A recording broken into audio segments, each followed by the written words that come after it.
പൗരസ്വാതന്ത്ര്യത്തിനുമേൽ അടിയന്തരാവസ്ഥ ഉയർത്തിയ ഏറ്റവും വലിയ വെല്ലുവിളികളിലൊന്ന് സെൻസർഷിപ്പായിരുന്നു. അക്കാലത്ത് കൊച്ചിയിൽ ഇന്ത്യൻ എക്സ്പ്രസിൽ നിന്ന് സെൻസർ ചെയ്യാനുള്ള പത്രങ്ങളുമായി സെൻസർഷിപ്പ് ഓഫീസിൽ പലവട്ടം കാത്തിരുന്നിട്ടുണ്ട് പത്രപ്രവർത്തകനും അഭിഭാഷകനുമായ സെബാസ്റ്റ്യൻ പോൾ. അടിയന്തരാവസ്ഥയുടെ നിബന്ധനകൾ ലംഘിക്കാൻ പത്രങ്ങൾ നടത്തിയ ചില തന്ത്രങ്ങൾ കൗതുകം നിറഞ്ഞതാണ്.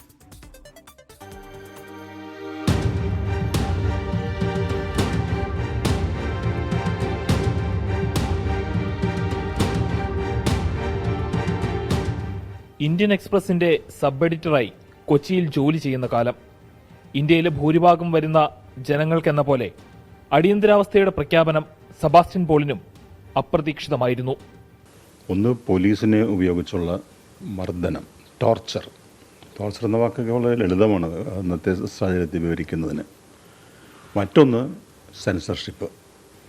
പത്രങ്ങൾ മാത്രമുള്ള കാലമാണ്. സെൻസർഷിപ്പിന് വിധേയമാകുന്ന പത്രങ്ങൾക്ക് സ്വതന്ത്രമായി കാര്യങ്ങൾ അറിയിക്കുന്നതിന്, വായനക്കാരെ അറിയിക്കുന്നതിനുള്ള അവസരം കിട്ടാതെ പോകുന്നു. സെൻസർ ചെയ്യാനായി പത്രങ്ങളുമായി ഫോർട്ട് കൊച്ചിയിലെ സെൻസർഷിപ്പ് ഓഫീസിലേക്ക് പോകാൻ നിയോഗിക്കപ്പെട്ടു. കൊച്ചിയിൽ PIB ഓഫീസറുടെ വീട്ടിൽ വരുന്നു. അദ്ദേഹം ഈ പത്രം വാങ്ങി അകത്തേക്ക് പോയാൽ പിന്നെ പുറത്തേക്ക് വരുന്നത് നേരം വെളുക്കുമ്പോഴാണ്.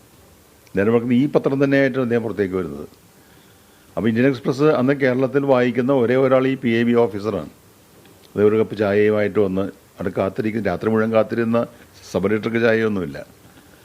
എന്നിട്ട് അദ്ദേഹത്തിന് തോന്നിയതൊക്കെ വെട്ടാൻ പറയും. വാർത്തകൾ പലതും തമസ്കരിക്കപ്പെട്ടിരുന്ന അക്കാലത്തും പത്രങ്ങളെ ജനങ്ങൾ സ്വീകരിച്ചിരുന്നുവെന്ന് സെബാസ്റ്റ്യൻ പോൾ. ഒന്നും റിപ്പോർട്ട് ചെയ്യാൻ നിവൃത്തിയില്ല.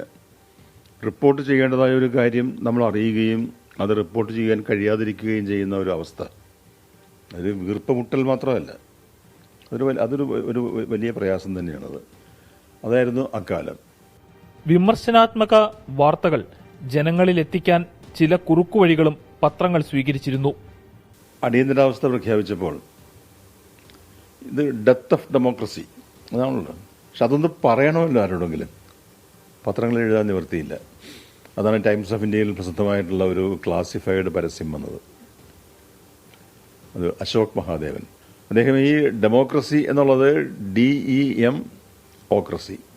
അന്നത്തെ കാലത്തിൻ്റെ പ്രത്യേകത, സൂചനകൾ അതെത്ര ദുർഗ്രഹമാണെങ്കിലും വായനക്കാർക്ക് മനസ്സിലാകുമായിരുന്നു. സെബാസ്റ്റ്യൻ പോളിനെ പോലെ അടിയന്തരാവസ്ഥയുടെ ജീവിച്ചിരിക്കുന്ന സാക്ഷികൾക്ക് എല്ലാ ജൂൺ 25 ഒരു ഓർമ്മപ്പെടുത്തലാണ്. രാഷ്ട്രീയ ബോധ്യങ്ങൾ ഉടച്ചു വാർക്കപ്പെട്ട ഇന്ത്യൻ രാഷ്ട്രീയ ചരിത്രത്തിലെ നാഴികക്കല്ലിന്റെയും കരിനിഴലിന്റെയും ഓർമ്മ.